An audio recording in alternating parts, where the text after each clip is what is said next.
Hello, everyone. Welcome to this episode of the Leadership Speak series at L Forum. Today, I have the joy and privilege of welcoming a very old friend and a seasoned entrepreneur, Jon Pease, to our show. Welcome to the show, Jon. Oh, thanks, Ringo. My family had a business when I was growing up, and so that was sort of my first encounter with business and trying to make a living out of it. I got out of school.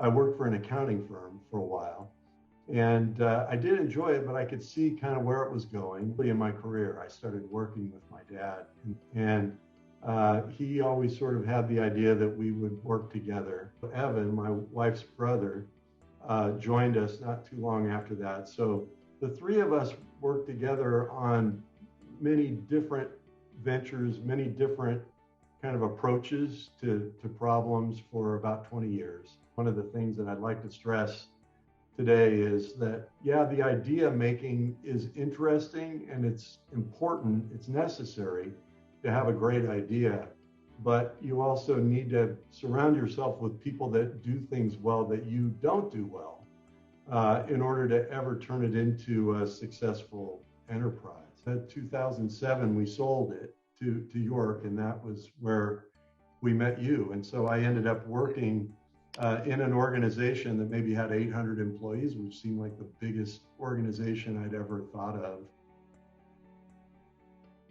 I always needed to grow people in the direction that the roles that I wanted them to play, I always needed to grow them into that. So I've always felt like instead of really seeing it as a top down, like here's my vision, get on board, my way or the highway sort of thing, to learn about people's sort of authentic skills and personalities and the way people really are, their underlying nature, and how they could build on those of their character traits, to create a team. Constantly showing people what they can't do and what you want them to do and be better and stuff.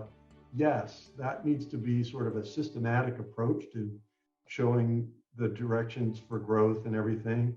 But I think equally important, if not more important, is to encourage people and to see their good traits and point them out to them, because most of us aren't wired that way. Entrepreneurs are creative people, and Eric Tennyson, who you may know, I worked with him at York for a few years, and he talks about the life cycle of companies and 4 traits, and they are production, entrepreneurism, administration, and integration. Entrepreneurship is that's what we're talking about, the creative part of business where you have ideas and you see how they can be adapted to solve problems in the marketplace.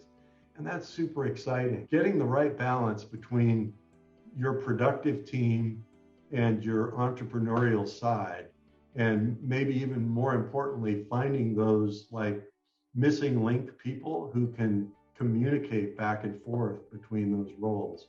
I don't think you can really grow a business out of an idea without that. You've got to find the right people, and you have to be pretty clear about roles and responsibilities. You have to tell people what you expect them to do and to lay out a set of accountabilities so that everybody knows what they're accountable for in the organization. And that sounds really structured. One of the biggest challenges is that when you find people that you can rely on to run the shop, say, so you've got the idea, you're working with the customers maybe, and they're putting out the product, that if you find people who are extremely controlling, it creates a little bit of a leadership vacuum, that because you don't want to be involved in the day-to-day. The people that you find need to be authentically interested in the leadership style that I described earlier. For me, I want everybody to get developed. Another challenge is the idea of metrics. That metrics are very important for running an organization.